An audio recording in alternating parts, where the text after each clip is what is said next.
Kano ke katundu kaffe akobadde okimanyi mu malindirire.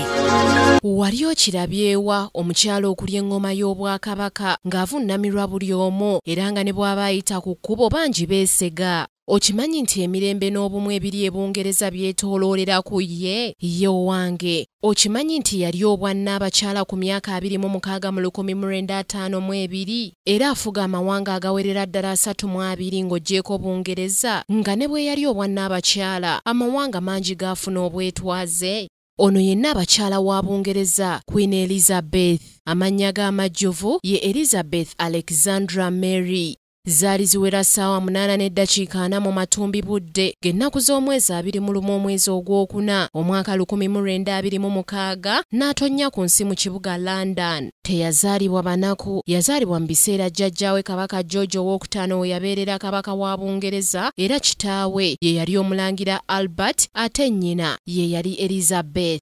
Ng'azaaliddwa yabatizibwa mu nzikiriza ey'Ekikristaayo ey'Eki-Anglican mu kibuga York mu lubiri oluli mu ssaza lw'e Buckingham ng'ennaku z'omwezi 29. Baabazaala abaana babiri bokka nga baabuwala ye ne muganda we Margaret gwe baazaala mu 1903. Abambejja bano ababiri mu kutandika okusoma okwa wansi tebaasomera mu masomero ga lukale. Baasomeranga waka nga bayambibwako nnyabwe Elizabeth n'abantu abalala omwali abakungu b'e Bungereza. Amasomo ge baasomanga mwe mwali ebyafaayo, okuyimba ssaako n'olulimi. N'abakyala Elizabeth mu buto bwe yayagalanga nnyo embalaasi n'embwa ate nga yali mwana mwegenderezanga mu buli kimu kye yakolanga nga wa buvunaanyizibwa nnyo. Abantu ab'enjawulo buli omu obuto bwe amwogerako bubwe era ng'okusinziira ku Winston Churchill agamba Elizabeth yalina obuyinza era nga byakola byalinga byewuunyisa. Ate ye kizibwe we Margaret Rhodes yamunnyonnyola ng'omwana eyali tajja kamwenyumwenyu ku matama ate nga wampisa eby'ensusso. Newankubadde ng'ensi yasanyukira okuzaalibwa kwe naye kyali tekisuubirwa ye okufuuka nnaabakyala. Yagenda akula era ng'asomesebwa yekka mu lubiri e Bungereza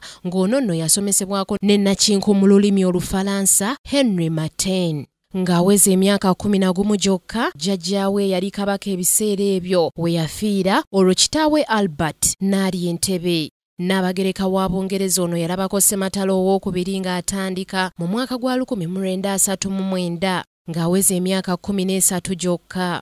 Ssematalo owookubiri ng'atandise baava e Bungereza okusegulira ekibambulira ne bagenda e Balmoral ate gye baava ne bagenda e Windsor Castle nga Ssematalo ono anaatera okuggwa.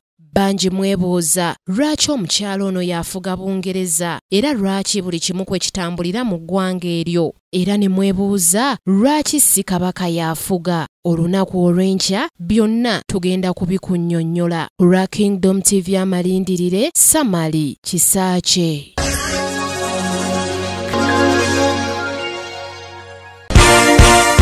This is Kingdom TV.